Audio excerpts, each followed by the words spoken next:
Hey, listen, I used to really dislike myself. I was really insecure. I did not love myself. I looked in the mirror. I hated what I saw.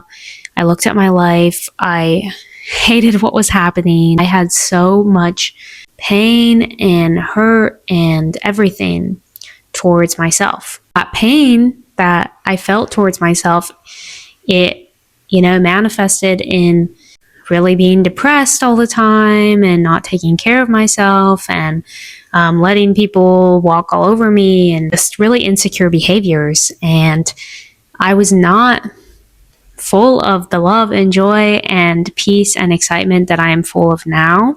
I want to kind of talk about what really helped me in learning to love myself and how that was even possible for me. I understand what it feels like to really hate yourself and look in the mirror and be like, how am I ever going to love this girl? I've had so much shame around my past self. And guys, I did not look like how I looked now. My life did not look like how it looks now. There's times where, that shame creeps back up, but I've been learning how to embrace her and been like, wow, she's part of me and she's part of this journey and she's part of who I am today.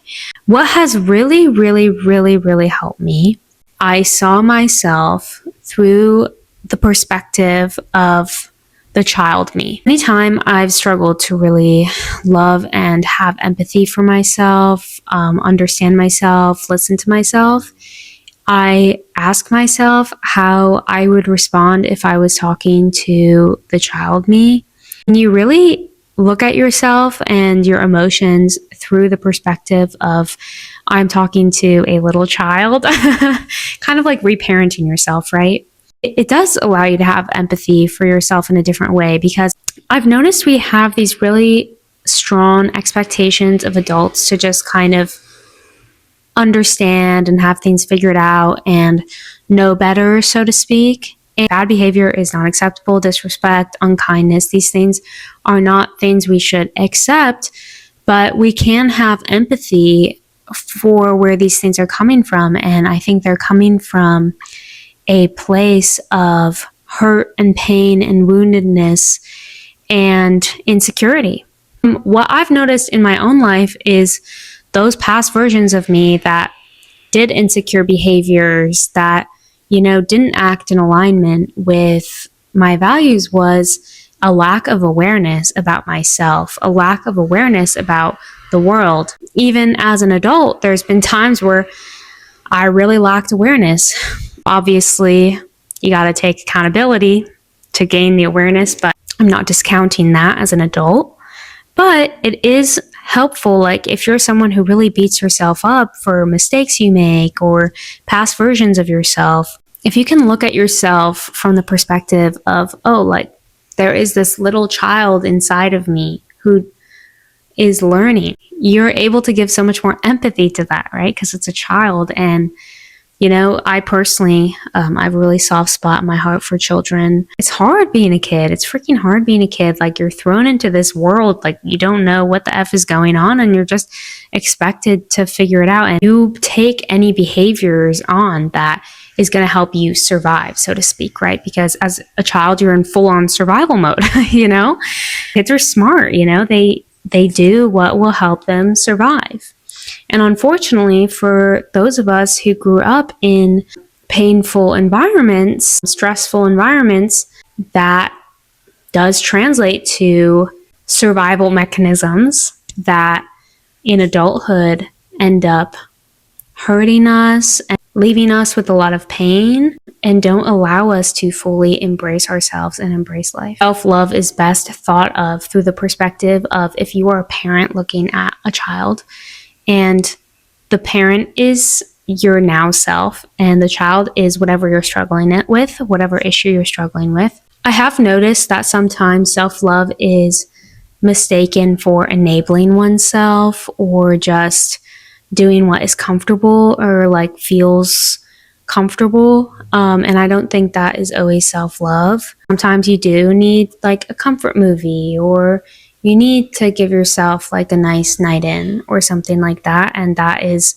self-love. But best perspective, I believe, is like a really healthy relationship of a parent and a child, because a parent doesn't let a child do whatever it wants. It doesn't let the kid eat ice cream every day. It doesn't let it stay up until 3 a.m. every day.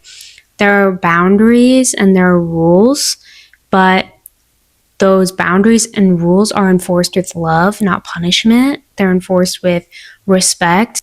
They're enforced to cultivate respect and trust and follow through, and not to hurt or punish or diminish anybody. There's a difference between like eating like 3 cookies and then being like, I have to work out to get this off, or to get these calories off, because how dare I eat? That's punishing. You're literally punishing yourself.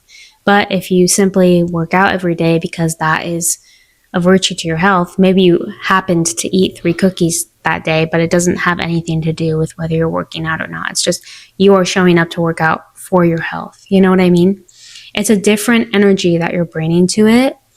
One is for the respect and love you have for your body, and the other is to punish yourself. Self-love is the behaviors that are best for you and are doing good for you in the long term, and they are not coming from a place of punishment, okay?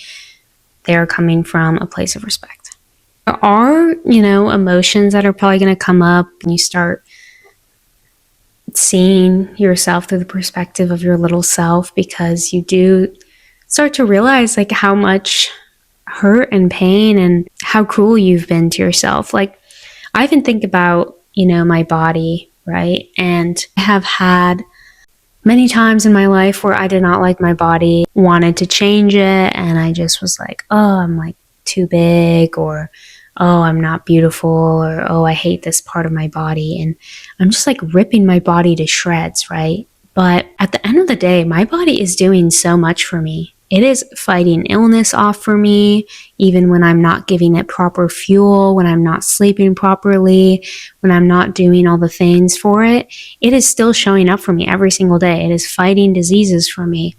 It is keeping me alive. It is digesting my food. Even when I'm like stuffing like the worst things down my throat, it is still showing up for me, and it is doing its best to keep me the healthiest it can. And I'm just looking at it and ripping it to shreds. I'm not appreciating everything it does for me. It makes me sad to think, because you would never talk to a child and be like, wow, your body's messed up in this way, or you're messed up in this way. The way I've been treating myself is so disgusting.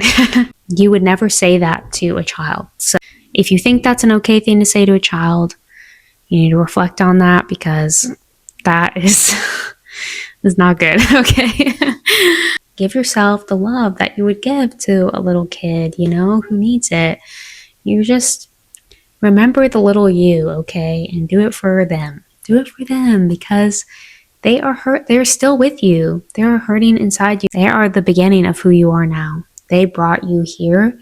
So don't forget that, and take care of them, because they need the love. They need someone to protect them from people who want to hurt them and who want to take advantage of them.